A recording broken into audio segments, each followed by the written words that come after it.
جو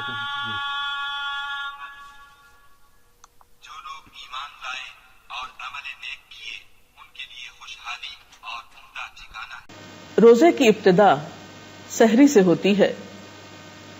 یہ سحری کیا چیز ہے اور اس کی کیا اہمیت ہے اور اس کا وقت کب ہوتا ہے؟ نبی اکرم صلی اللہ علیہ وسلم کے زمانے میں سحری کے لیے آذان ہوا کرتی تھی۔ ایک متفق علیہ روایت کے مطابق حضرت عائشہ رضی اللہ تعالی عنہا سے روایت ہے کہ حضرت بلال رضی اللہ تعالی عنہ رات کو سحری سے قبل آذان دے دیا کرتے تھے۔ چنانچہ آپ صلی اللہ علیہ وسلم نے فرمایا کہ اس وقت تک کھاؤ پیو جب تک کہ ابن ام مکتوم آذان نہ دے دیں، اس لیے کہ ابن ام مکتوم ایک صحابی کا نام ہے، اس وقت تک آذان نہیں دیتے جب تک فجر نہ ہو جائے۔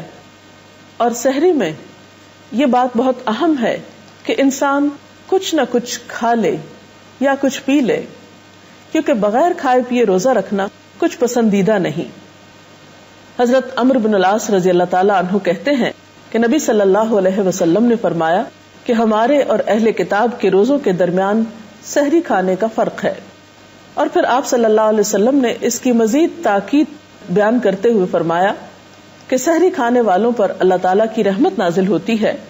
مسند احمد کی ایک روایت کے مطابق آپ نے فرمایا کہ سحری کھانا باعث برکت ہے، اسے مت چھوڑو چاہے کوئی ایک گھونٹ پانی ہی پیے، کیونکہ اللہ سبحانہ وتعالیٰ اور اس کے فرشتے سحری کھانے والوں پر رحمت بھیجتے ہیں۔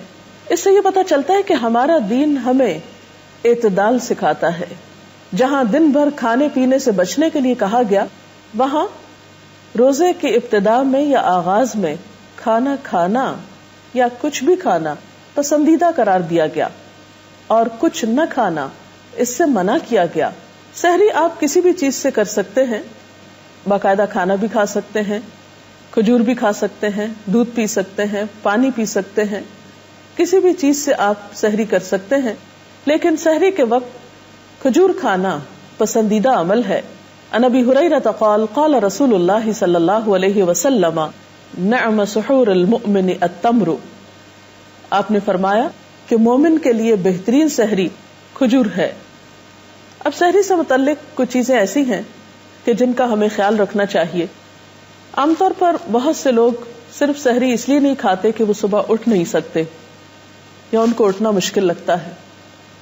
تو ظاہر ہے کہ اگر ہمیں یہ معلوم ہو کہ سحری کھانے والوں کے لیے فرشتے دعا کرتے ہیں اور یہ ایک بابرکت چیز ہے اور سحری کھا کر روزہ رکھنا زیادہ اجر و ثواب کا باعث ہے، تو ہم اس کے لیے کوشش کریں گے۔ لیکن کوشش کس طرح کی جائے؟ تو اس میں پہلی چیز تو یہ ہے کہ رات کو جلدی سویا جائے۔ ویسے بھی آپ صلی اللہ علیہ وسلم کا طریقہ یہ تھا کہ نماز عشاء کے بعد آپ باتیں کرنے کو ناپسند کرتے تھے اور سو جایا کرتے تھے۔ تو گویا اگر رات کے وقت انسان جلد سو جاتا ہے تو صبح سحری کے وقت اٹھنے میں اس کو مدد مل سکتی ہے۔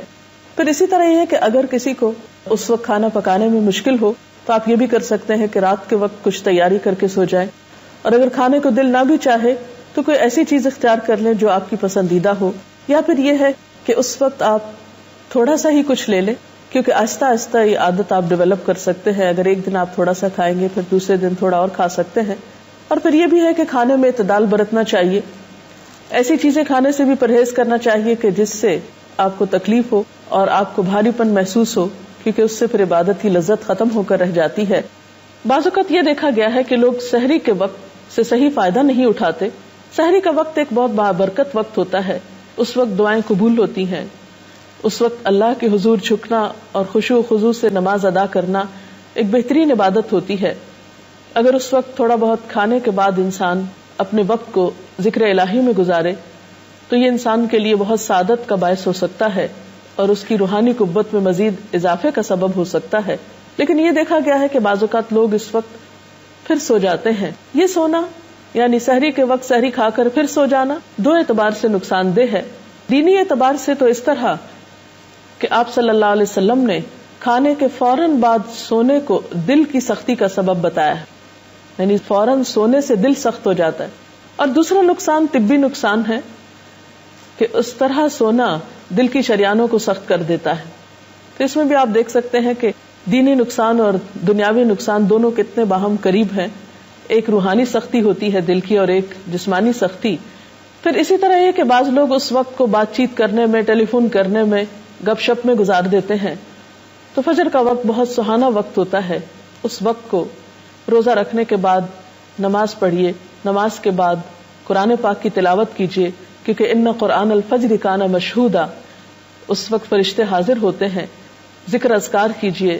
نبی صلی اللہ علیہ وسلم صبح و شام کچھ مخصوص اذکار بھی کیا کرتے تھے جو صبح و شام کی دعاؤں کے نام سے معروف ہیں.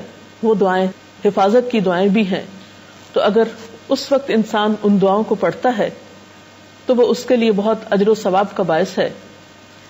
پھر اسی طرح یہ ہے کہ سحری کھاتے وقت اس بات کا بھی دھیان رکھنا چاہیے کہ ہمارے آس پاس وہ لوگ جو سحری پکانے میں یا سرو کرنے میں ہمارے مددگار ہیں، ان لوگوں کے لیے بھی اتنا وقت بچ جائے کہ وہ بھی اچھے طریقے سے سحری کر سکیں. کیونکہ عموماً لوگ اپنے سرونٹس کو یا اپنے خدمتگاروں کو اتنا موقع نہیں دیتے کہ وہ اطمینان سے کھا سکیں. ہمارا دین تو ہمیں یہی سکھاتا ہے کہ ہم دوسروں کا بھی خیال رکھیں، دوسروں کی غمگساری کریں اور دوسروں کی مدد کریں. تو اگر ہم اپنی عبادت کے وقت خود غرض ہو جائیں گے اور دوسروں کا لحاظ نہیں رکھیں گے تو اس سے عبادت کی صحیح روح کو نہیں پا سکیں گے.